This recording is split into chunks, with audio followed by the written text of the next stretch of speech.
Hi, welcome to the second session of reading this book called Sapiens by Professor Yuval Noah Harari, A Brief History of Humankind.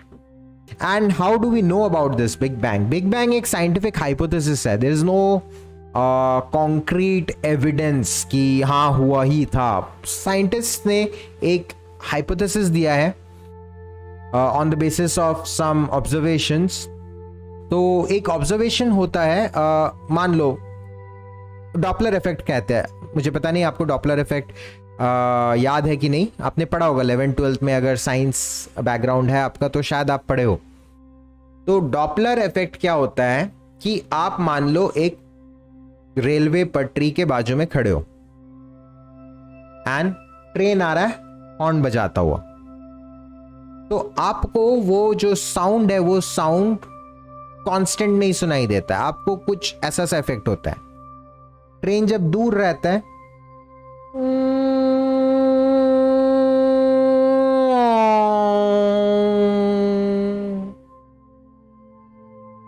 आ रहा है समझ में. दूर से जब आ रहा है उसका फ्रीक्वेंसी धीरे धीरे साउंड का इंक्रीज होता रहता है.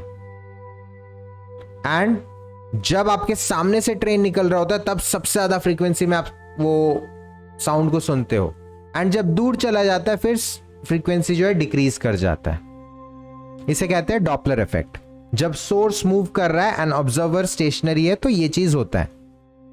अच्छा, अब इसको लोको पायलट के पॉइंट ऑफ व्यू से सोचो. जो लोको पायलट है, जो ट्रेन का इंजन का ड्राइवर है, क्या उसके लिए भी ये आवाज इस तरह से हो रहा है? I don't think so. उसके लिए तो वो हॉर्न बजा रहा है तो एक कांस्टेंट फ्रीक्वेंसी आ रहा होगा,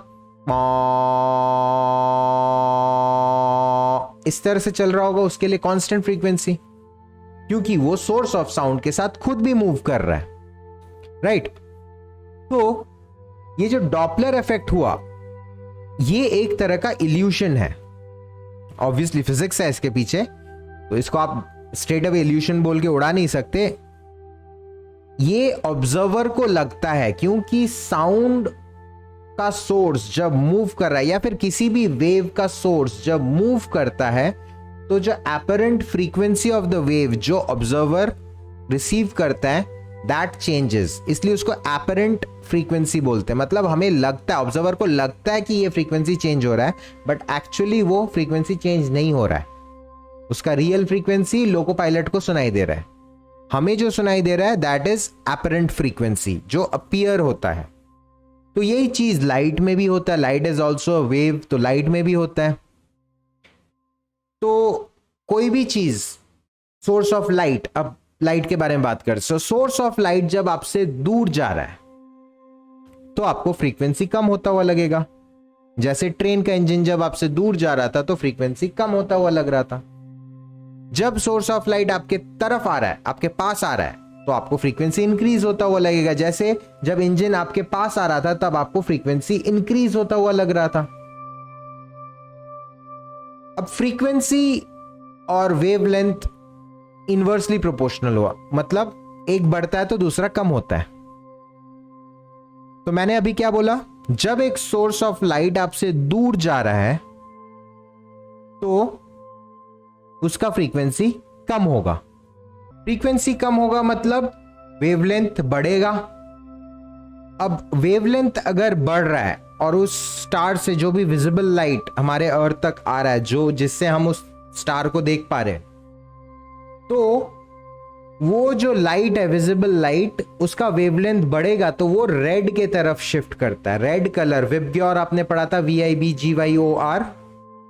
तो जो स्पेक्ट्रम होते हैं, जो 7 रंग होते हैं, उसमें रेड का वेवलेंथ ज्यादा रहता है. तो जो विजिबल लाइट है, जैसे जैसे स्टार आपसे दूर जा रहा है, जो विजिबल लाइट है वो रेड के तरफ धीरे धीरे शिफ्ट होता रहता है. इसको बोलते हैं रेड शिफ्ट. इसी का उल्टा ब्लू शिफ्ट. अगर सोर्स आपके पास आ रहा है तो वो ब्लू के तरफ डाउन होता रहेगा उसका फ्रीक्वेंसी, जो वहां से लाइट आ रहा है, जो स्टार से लाइट आ रहा है. तो साइंटिस्ट ने ऑब्जर्व किया कि ज्यादातर सारे के सारे जो स्टार्स है, जो दूर दूर तक जो ऑब्जर्वेबल यूनिवर्स है, उसके जो स्टार्स है वो धीरे धीरे रेड शिफ्ट दिखा रहे हैं। मतलब क्या? वो अर्थ से दूर जा रहे हैं। अब स्टार्स है वो दूर जा रहे हैं, एक दूसरे से दूर जाते जा रहे हैं। मतलब क्या हो रहा है? इसको अगर मैं इस मोशन को बैक ट्रेस करूं तो हिस्ट्री में, पास्ट में कोई एक टाइम होगा जब ये सारे stars at a single point थे, राइट?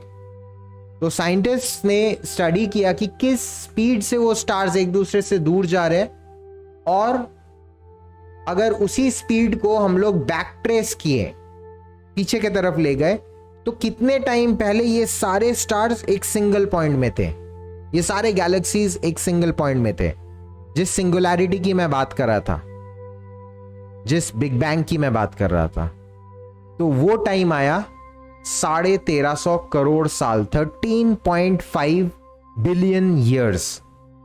तो साइंटिस्ट ने ऐसा सोचा कि शायद at a point of time जहां से सब कुछ बना, space, time, matter, anti matter, energy, सब कुछ बना, वो 1350 करोड़ साल पहले एक बिग बैंग करके कोई इवेंट हुआ होगा। बिग बैंग हम ही ने नाम दिया है, तो ऑब्वियसली उसका नाम, एक्चुअल नाम तो बिग बैंग नहीं था ना, हम ही ने दिया, इंसानों ने ही दिया है। तो ये एक हाइपोथेसिस है, एंड उसी हाइपोथेसिस पे आज करेंटली हम फिजिक्स को समझने की कोशिश करते हैं। इसके अलावा भी काफ़ी सारे हाइपोथेसिस है, मल्टीवर्स सिस्टम है, and expanding universe and contracting universe, big crunch का भी एक कॉन्सेप्ट है, तो काफ़ी कुछ है। तो this was all about big bang and how atoms and molecules came into being. इसके बाद सन बना, ऑब्वियसली ऐसे ही एक किसी कोने में, यूनिवर्स के कोने में छोटा सा स्टार सन बना। सन के चारों तरफ एक प्लैनेट बना, छोटा सा पत्थर या छोटा सा रेत का कण, जैसा मैं बोल रहा था, फुटबॉल के सामने रेत का एक छोटा सा पार्टिकल, वैसे ही अर्थ बना। एंड अर्थ में भी ये जो एटम्स एंड मॉलिक्यूल्स थे ये थे, और फिर धीरे धीरे अर्थ की कहानी शुरू हुई। उसको हम नेक्स्ट वीडियो में डिस्कस करेंगे। Till then bye bye, subscribe to the channel for more such videos. मैं इस बुक को पूरा डिस्कस करने वाला हूँ, रीड करने वाला हूँ, and trust me, this book is pure wisdom and high level of thoughts. I'll see you in the next video. Jai Hind.